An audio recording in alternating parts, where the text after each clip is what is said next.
Now what I'm going to do is I'm going to take the other end and I'm going to put a knock in it and some feather fletching. Nothing serious, nothing particularly historically accurate.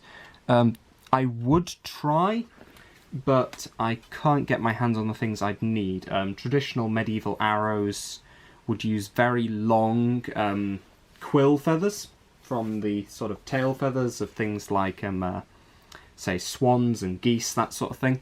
I haven't been able to find a way to get my hands on any of those, and they'd also use a section of horn to reinforce the knock so that it wasn't damaged by the string.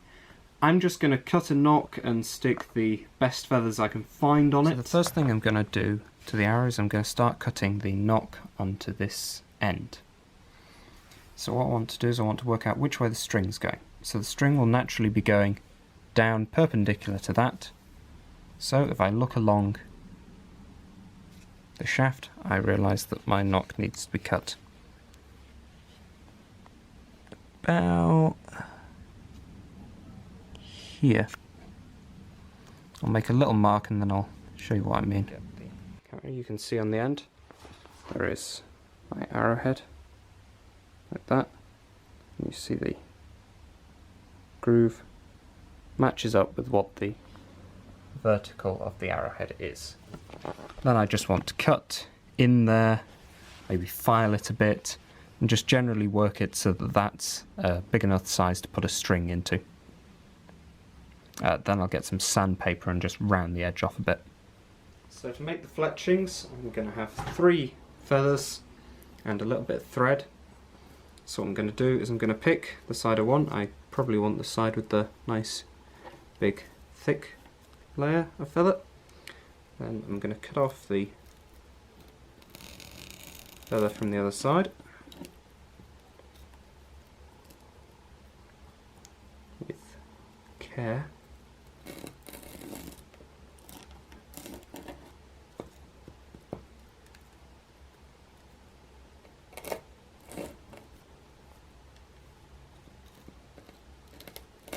This knife's not brilliant, I should probably get a different one, but for now it'll go through. And then just clean it up a bit.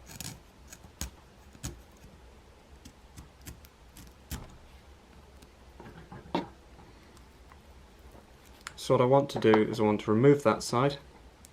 And I'm going to pick a point on this. I'm going to say that's where I'll split it off.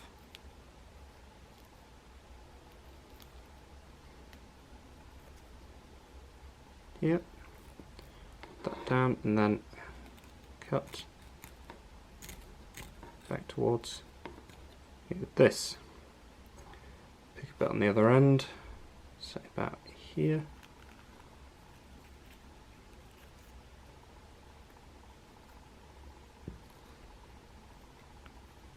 And just separate it from the rest of the feathers all the way down, and then slide the knife into the gap and have it cut away.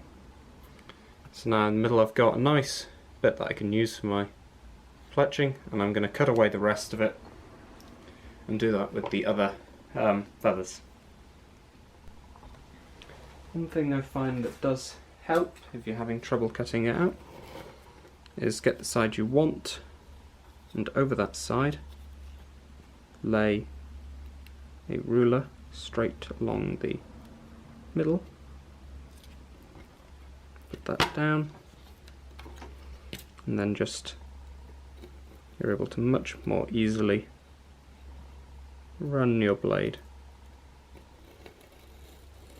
along the side.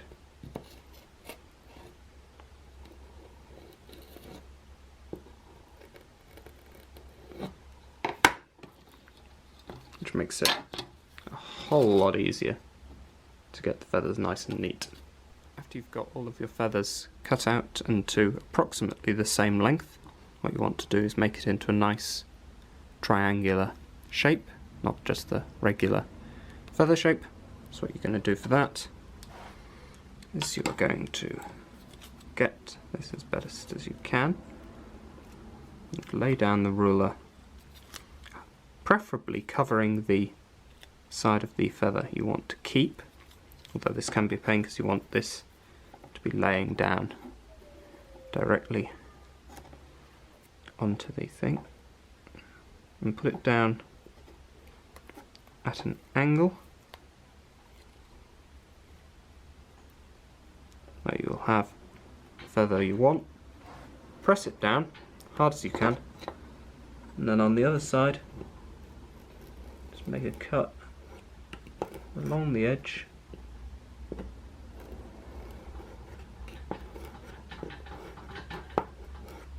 as well as you can. So then when you remove the ruler, it should just be a simple matter of just cleaning it up.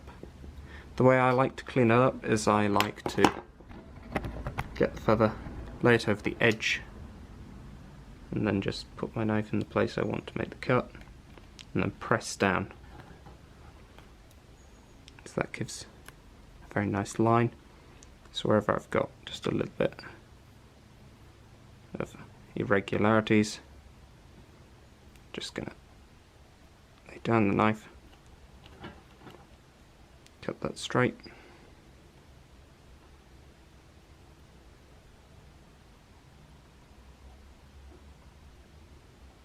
carry it on along that way, and then I've got a pretty nice feather here, pretty nice one there, and I'll do it to the final black one,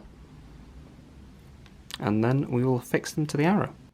Alright, so now I have my feathers ready and my knock cut into the arrow. On the outside I'm going to put this feather. I'm going to use little pieces of masking tape to stick each feather in place at the other end, and then I'm going to wind thread around. So just get a little piece of masking tape, place this just sticking out. This is going to be the outside. The black tells of you, of course, which bit of the arrow to put on the outside.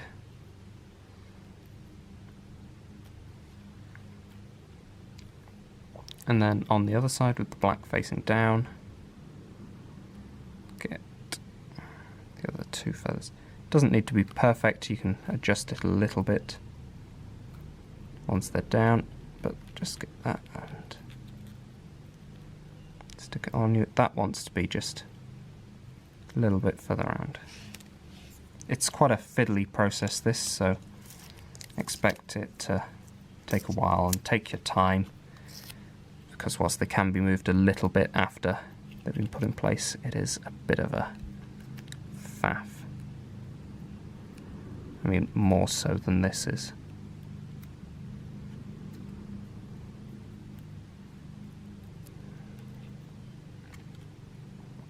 And the third one, just complete things.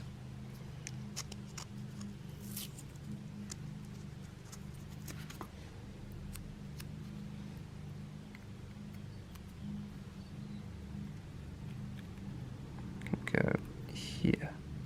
Try and be careful that you're not damaging any of the feathers whilst you do this as well. So I've got the three vaguely stuck in place by eye. I'm going to put the ends of the feathers down, trying to make sure that they're straight and in the right place. And then I'm going to grab my thread and start winding it round bottom of the arrows. So if I hold this down with my thumb,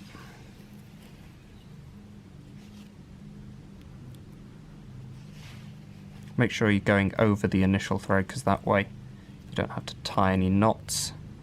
You can just rely on the friction of the string to hold everything in place.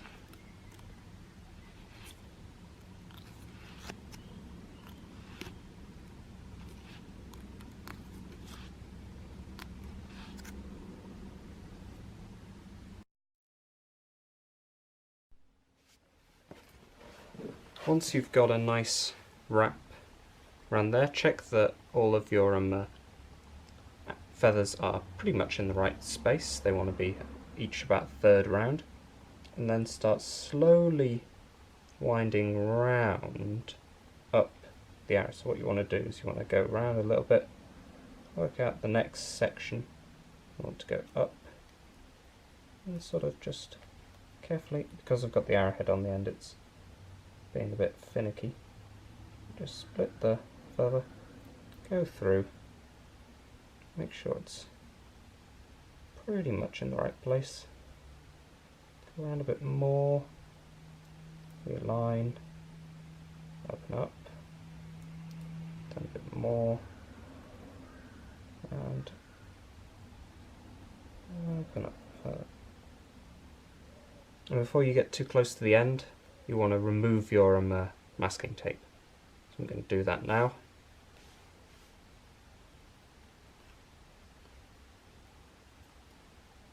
Just so it doesn't get in the way when you're getting near the end.